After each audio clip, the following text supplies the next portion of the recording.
Yesterday, Norm and I were sitting in the old city, having walked on Al-Aqsa, or around, and we were sipping tea and orange juice and observed that there was a young, black, dark-skinned woman, presumably Jewish, with an M16 in the Israeli Defense Forces uniform, guarding the entrance to the mosque to prevent non-Muslims from entering and to protect the Muslims in their worshipping.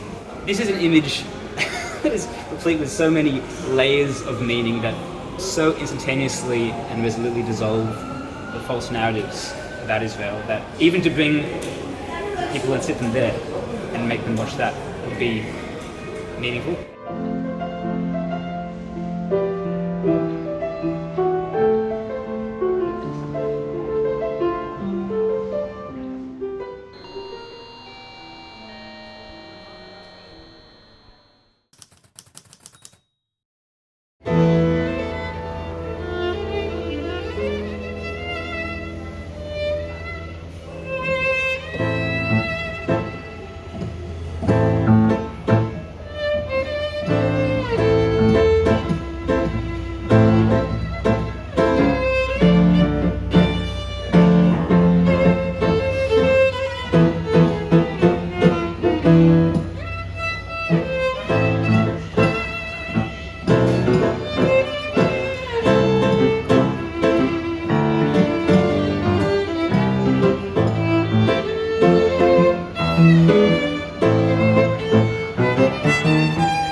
What's your name? My name is Ben.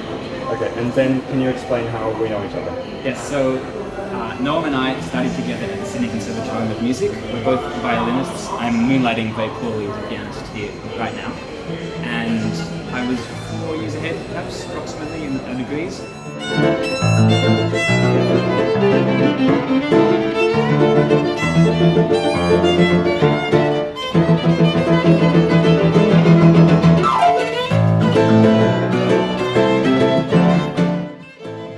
What are you doing in Israel?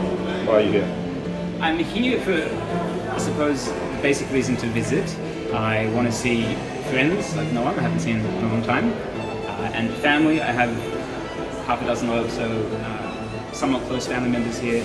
I suppose more deeply and personally, I feel and have felt for some time a pull, a magnetic pull towards Israel. My father was Israeli, and he passed almost a year ago now.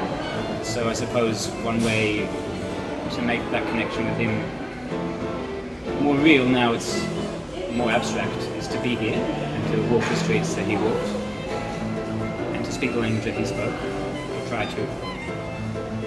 You know, a lot's happening in Australia as well.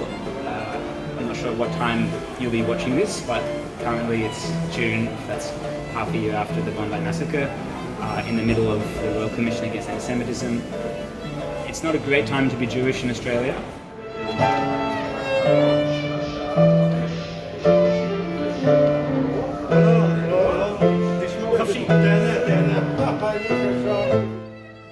What's something that you've noticed by being here that you wish people in Australia would know about this place?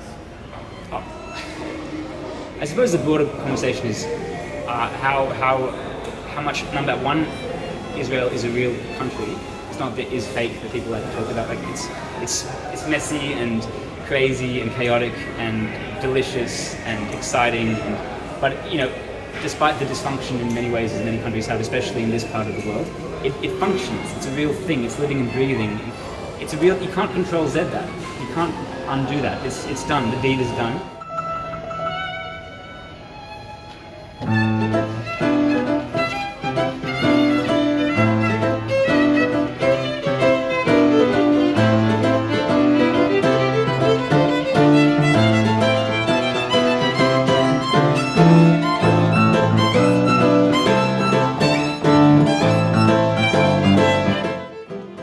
Can you tell me about a difficult moment in your life where you felt that music helped you?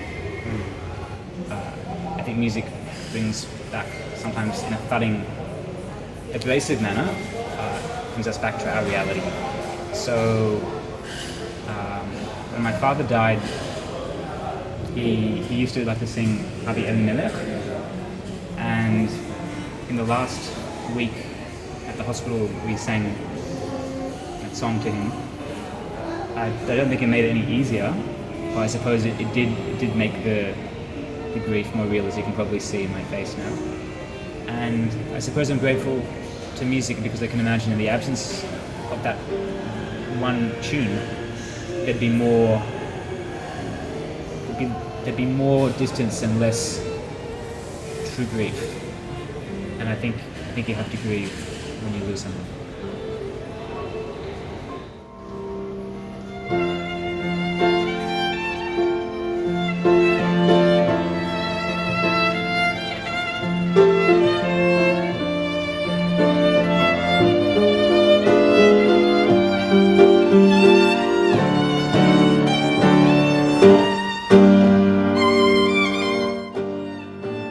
About 2 weeks ago I was walking through Tel Aviv, cycling actually from Yafo. I think it was Friday night, not Friday night, like an afternoon on the way to Shabbat, and I heard a young, like a toddler, maybe a 4-year-old, a 5-year-old, whatever you call that, a young child, on the swings in a park, being pushed by his dad, shout out Abba, and that really got me. Because I don't have mine anymore.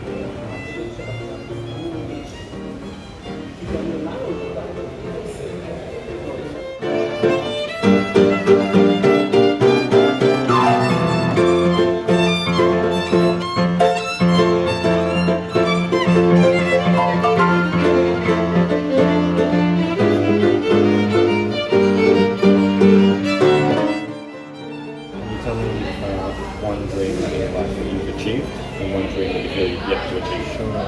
I suppose a dream that I've achieved is to be doing something that I think I was meant to do, I really want to do, which in this case is directing this thing called Shir, which is the Australian Jewish Music Festival, which is basically the way that I try to get music to fulfill a super musical purpose, which is in this case to strengthen the Jewish community in Australia and to strengthen now the relationship between Jews and non-Jews.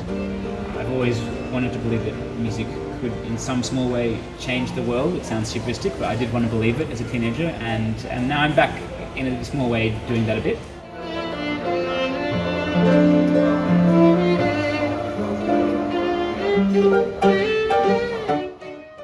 The dream I get to achieve is also Shir. Most of my days are spent double-digit hours sending emails and making phone calls. I don't get to play violin very much at all, and I'd love to get back to that. I need to find ways to make that happen without me being on the computer for 12 hours a day.